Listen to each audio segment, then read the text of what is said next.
Hello guys. कैसे हैं आप सब लोग? होप यू बहुत अच्छे होंगे। ये आज का जो वीडियो है इसमें हम इंसॉल्वेंसी ऑफ जो बीकॉम में टॉपिक है इंसॉल्वेंसी, हम उस टॉपिक का एक न्यूमेरिकल रिवाइज करेंगे। ये वीडियो उन स्टूडेंट्स के लिए है जिनको इंसॉल्वेंसी के बेसिक्स आते हैं और जस्ट वो इंसॉल्वेंसी के जो बेसिक पॉइंट्स हैं उसको रिवाइज करना चाहते हैं। तो इसमें हम इंसॉल्वेंसी का एक न्यूमेरिकल सॉल्व करेंगे और इंसॉल्वेंसी के जो बेसिक पॉइंट्स होते हैं उनकी पोस्टिंग कहाँ पर कैसे होती है, ये वीडियो उनके लिए है। जिन लोगों को इंसॉल्वेंसी बिल्कुल भी नहीं आता है और वो इंसॉल्वेंसी को बिल्कुल स्टार्टिंग या बेसिक से सीखना चाहते हैं, उनके लिए ये वीडियो नहीं है। सिर्फ ये वीडियो उन्हीं स्टूडेंट्स के लिए जो ऑलरेडी इंसॉल्वेंसी पढ़े हुए हैं और जस्ट रिकॉल करना चाहते हैं उसके इम्पोर्टेंट पॉइंट्स और पोस्टिंग को। तो बेटा आइए स्टार्ट करते हैं। इस क्वेश्चन में दिया हुआ है कि मिस्टर डी है जो कि एक बिजनेसमैन है दिल्ली में।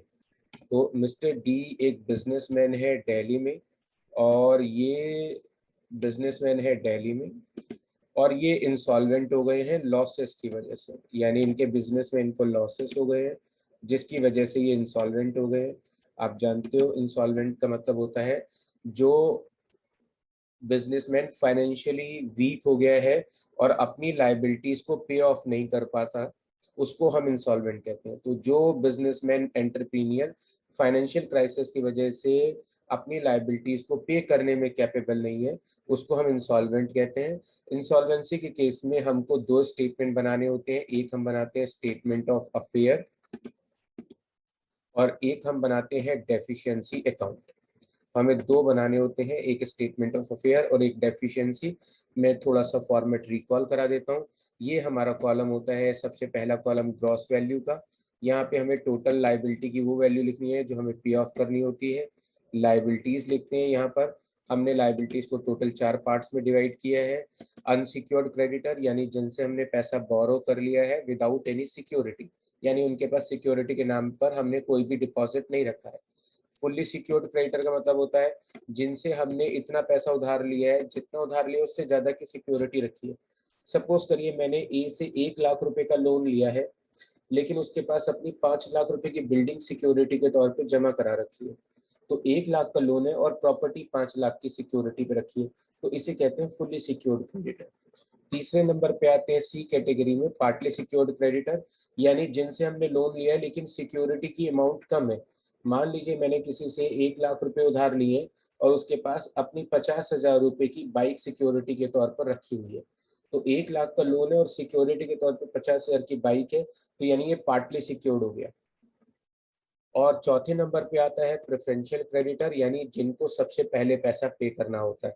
इसमें गवर्नमेंट के ड्यूज आते हैं या गवर्नमेंट ने जो हमारे को नोटिफिकेशन दिए होते हैं ड्यूज को लेकर कि इनको पहले पेमेंट दे, उनकी डिजिट यहाँ पर शो करते हैं। इधर की तरफ हम एसेट्स लिखते हैं, यहाँ पे लिखते हैं एक्सपेक्टेड टू रेंट, यानी हम लाइबिलिटी को जितना नेट अमाउंट पे करने वाले हैं वो यहाँ लिखते हैं। तो यहाँ पे लाइबिलिटी की जो नेट अमाउंट हम पे करेंगे वो यहाँ पे हम टोटल अमाउंट लिखते हैं। इसके अलावा यहाँ पर हम सारी एसेट्स मेंशन करेंगे। एसेट्स के लिए एक कॉलम है ई, डेटर को शो करने के लिए स्पेशली एक कॉलम बना है डेटर जो एफ लिस्ट में बना है। बिल्स ऑफ एक्सचेंज को शो करने के लिए एक अलग कॉलम बना है जी लिस्ट से। इसके अलावा यहाँ पर एस्टिमेटेड टू प्रोड्यूस, इसका मतलब है कि हमें एसेट्स बेचकर जो पैसा मिला है हम वो यहाँ पे शो करते हैं। डन। डेफिशिएंसी अकाउंट बनाना है, इसमें हम ये दिखाते हैं कि जो पार्टनर है जो एंटरप्रीनियर है वो किस तरीके से लॉसेस में आया है।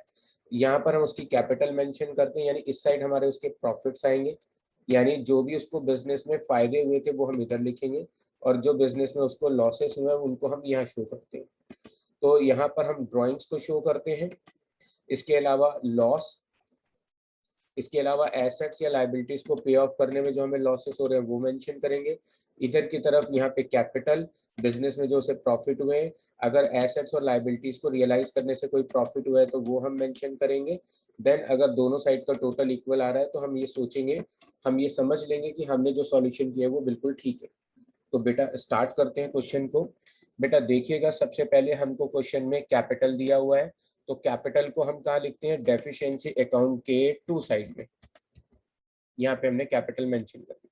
हमें क्रेडिटर दिए हैं 3 लाख रुपए के, तो बेटा जी 3 लाख रुपए को एक बार मैंने टोटल वाले कॉलम में शो कर दिया, ग्रॉस वैल्यू वाले कॉलम में। इसके अलावा बीपी दिया है, ये अनसिक्योर्ड लायबिलिटी होती है, तो मैंने बीपी को भी यहाँ शो कर दिया। 1 लाख रुपए की बिल्स पेबल है। बैंक ओवरड्राफ्ट दिया हुआ है बेटा जी, बैंक ओवरड्राफ्ट भी अनसिक्योर्ड लायबिलिटी होती है, इसलिए मैंने इसको अनसिक्योर्ड क्रेडिटर के लिस्ट में शो किया है। डन। बेटा जी हमको बैंक लोन दिया हुआ है 1 लाख, यहाँ पे टीचर ने स्पेशली मेंशन किया है कि इस बैंक लोन के अगेंस्ट हमने अपनी बिल्डिंग सिक्योरिटी के ऊपर रखी हुई है, तो बैंक लोन 1 लाख का है बेटा। नीचे लिखा है बिल्डिंग बेचकर हमें 1,80,000 मिल रहे हैं। तो अब हमें यहाँ पे खुद जज करना है कि ये फुल्ली सिक्योर्ड होगा या पार्टली सिक्योर्ड होगा। लोन बेटा 1,50,000 का है और प्रॉपर्टी हमने रखी है 1,80,000 की, तो लोन 1,50,000 का है और प्रॉपर्टी 1,80,000 की है, यानी कि ये फुल्ली सिक्योर्ड हो गया। तो हम यहाँ पे शो करेंगे बेटा जी लोन 1,50,000 रुपए का है। पहले मैंने यहाँ शो किया लोन 1,50,000 का है, फिर हमने यहाँ पे शो कर दिया कि हमने 1,50,000 रुपए का लोन लिया है। उसके बाद हमने सिक्योरिटी कितनी रखी हुई है 1,80,000 रुपए की। हम यहाँ पे शो कर देंगे सिक्योरिटी की अमाउंट जो कि 1,80,000 रुपए की है। ये 1,80,000 आ गया, 1,80,000 आ गया। अब 1,50,000 का लोन है, 1,80,000 की प्रॉपर्टी गिरवी रखी है। इट मीन्स 30,000 बेटा उल्टा मुझे वापस मिलेंगे, मुझे देना नहीं है। जिसके पास मैंने लोन लिया था उसके पास मैंने 1,80,000 की बिल्डिंग रखी है, तो उल्टा 30,000 मेरे वापस निकलते हैं। तो 30,000 रुपए जो उल्टा वापस निकलते हैं उसको हम बोलते हैं एज पर कॉन्ट्रा, और उसको हम रिवर्स साइड भी शो करते हैं।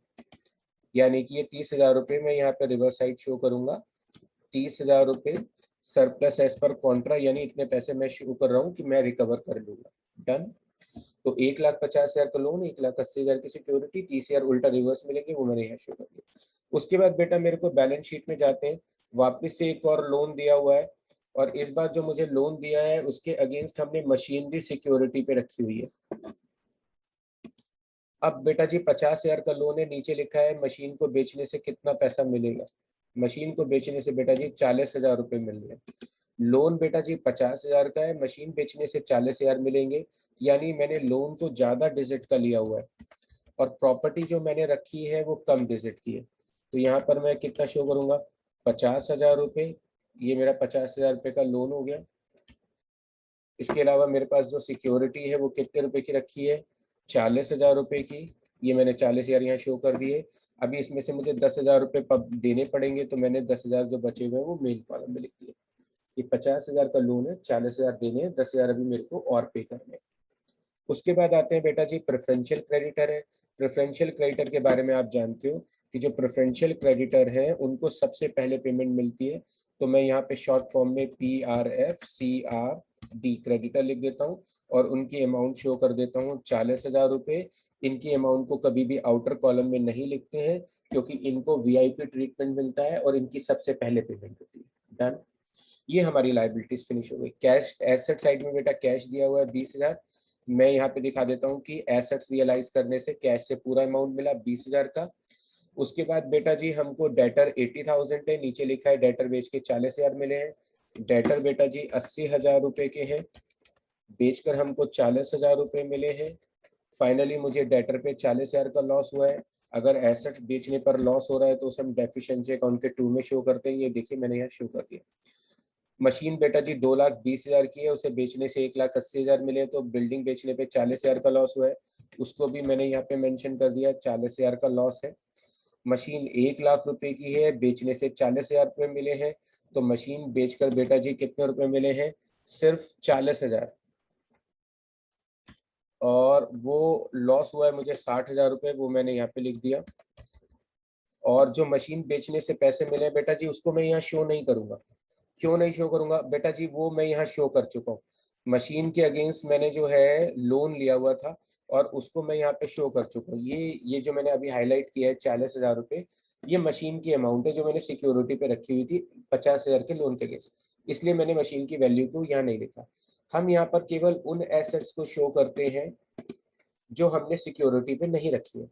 अगर कोई एसेट सिक्योरिटी के ऊपर रखी हुई है तो उसको हम यहाँ पे शो करते हैं लोन के अगेंस्ट। जैसे मैंने बिल्डिंग को यहाँ पे शो किया था, लीजिए मैं इसको हाईलाइट कर देता हूँ, और जैसे यहाँ पे मैंने मशीन को शो किया, इसलिए मैं मशीन की डिजिट और बिल्डिंग की डिजिट को यहाँ शो नहीं करूंगा।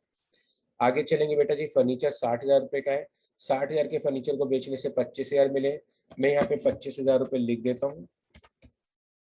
इसके अलावा मुझे कितना लॉस हुआ है फर्नीचर पे, 35,000 रुपये का लॉस हुआ है, वो मैंने यहाँ पे शो कर दिया, 35,000 का लॉस हो गया। एसेट साइड में बेटा जी मुझको P&L दिया है, अगर एसेट साइड में दिया होता है तो हम इसे अपना लॉस मानते हैं, ये मेरे को लॉस दिया हुआ है, इस लॉस को मैंने यहाँ पे शो कर दिया कि मुझे 1,20,000 का प्रॉफिट एंड लॉस का लॉस दिया हुआ है, एसेट साइड में लॉस होता है।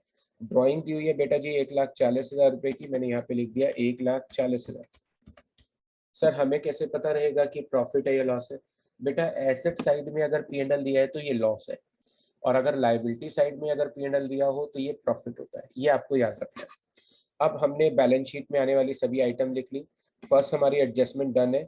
सेकंड एडजस्टमेंट में लिखा है कि क्रेडिटर में इंक्लूड 20,000 मुझे नहीं देने, तो बेटा क्रेडिटर को मैंने टोटल अमाउंट कितना देना है, 3,00,000 रुपए का, और टीचर कह रहा है कि इसमें इंक्लूड मुझे 20,000 नहीं देने हैं, तो मुझे कितने रुपए देने हैं, 2,80,000, मैंने यहाँ शो कर दिया 2,80,000, और 20,000 मुझे नहीं देने पड़ेंगे या कम देने पड़ेंगे, तो ये मेरा फायदा हो गया, फायदा मैंने यहाँ शो कर दिया। आगे चलते हैं बेटा जी। 40,000 के बिल डिस्काउंटेड है बैंक से, जिसमें से 30,000 के बिल डिसऑनर्ड हो गए। अगर कोई बिल आपने बैंक से डिस्काउंट करा रखे और वो डिसऑनर्ड हो गए तो इट मीन्स उसका पैसा मुझे देना पड़ेगा। तो ये आउटसाइड एडजस्टमेंट है, बैलेंस शीट के बाहर की एडजस्टमेंट है, और जो ऐसी एडजस्टमेंट होती है उन्हें हम 2 बार शो करते हैं। तो बेटा जी ये बिल डिस्काउंटेड डिसऑनर्ड की लाइबिलिटी को एक बार मैं यहाँ शो करूंगा, क्योंकि मेरी लाइबिलिटी बढ़ रही है, मुझे इतना पैसा देना है, तो ये लॉस है। कितने रुपए देने हैं, 30,000। बेटा जी ये मैंने यहाँ शो कर दिया 30,000 रुपये, ये मैं हाईलाइट कर देता हूँ 30,000। और दूसरी बार बिल डिसऑनर्ड पे जो हमारा पॉइंट है इसे मैं यहाँ शो कर देता हूँ कि मेरे को टोटल कितने रुपए देने पड़ेंगे, 30,000 रुपये। डन। तो बिल डिसऑनर्ड की वजह से मेरी लाइबिलिटी बढ़ रही है तो लॉस हो रहा है, और वो पैसे मुझे देने हैं, तो मैंने यहाँ शो कर दिया। अब बीपी के बारे में कोई एडजस्टमेंट नहीं है, मुझे बीपी के कितने रुपए देने थे, 1,00,000, मैंने मेन कॉलम में लिख दिया। बैंक ओवरड्राफ्ट के कितने पैसे देने थे, 50,000, वो भी शो कर दिया। तो अब हमने सारे पॉइंट्स कर लिए। अब आप सीख लीजिए कि आंसर कैसे निकालना है। अब जितनी भी लाइबिलिटीज दी हुई हैं इनका सम कर लेते हैं बेटा जी, हम करते जाते हैं।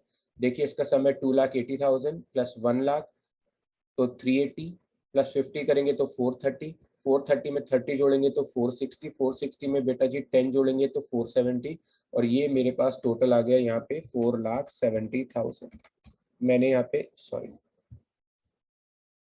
यहाँ पे मैं टोटल मेंशन कर देता हूँ बेटा जी 4,70,000।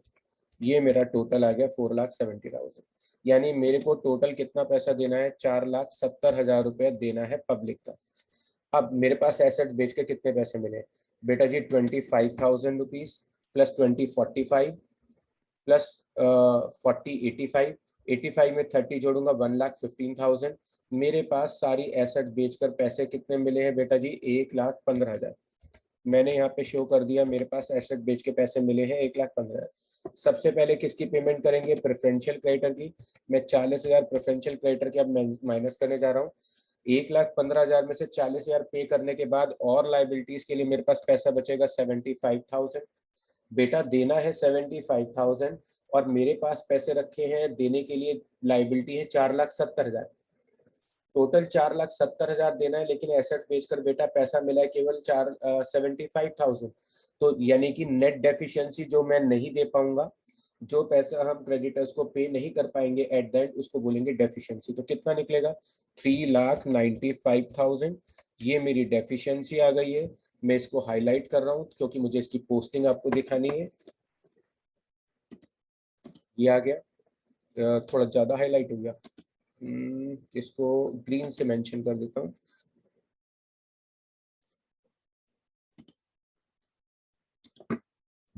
ताकि आपको दिखने में आसानी रहे। ये डेफिशिएंसी यहाँ पे आ गई, और यही वाली डेफिशिएंसी की अमाउंट मैंने यहाँ पे शो कर दी 3,95,000। अब आप पूछ सकते हो कि सर आपने इसको यहाँ क्यों शो किया। बेटा जी जो पैसा लाइबिलिटी होल्डर्स को मैं पे नहीं कर पाया, या जो पैसा मुझे नहीं देना पड़ेगा इनडायरेक्टली, वो मेरा फायदा है, इसलिए मैंने यहाँ पर शो किया है। अब पता कैसे चलेगा कि मेरा आंसर सही है या गलत है, बेटा जी टोटल मैच करना चाहिए हमारा बोथ साइड का। 395 में 20 जोड़ेंगे बेटा जी, 395 में जोड़ेंगे 20 तो 415, 415 में 50 जोड़ेंगे 465।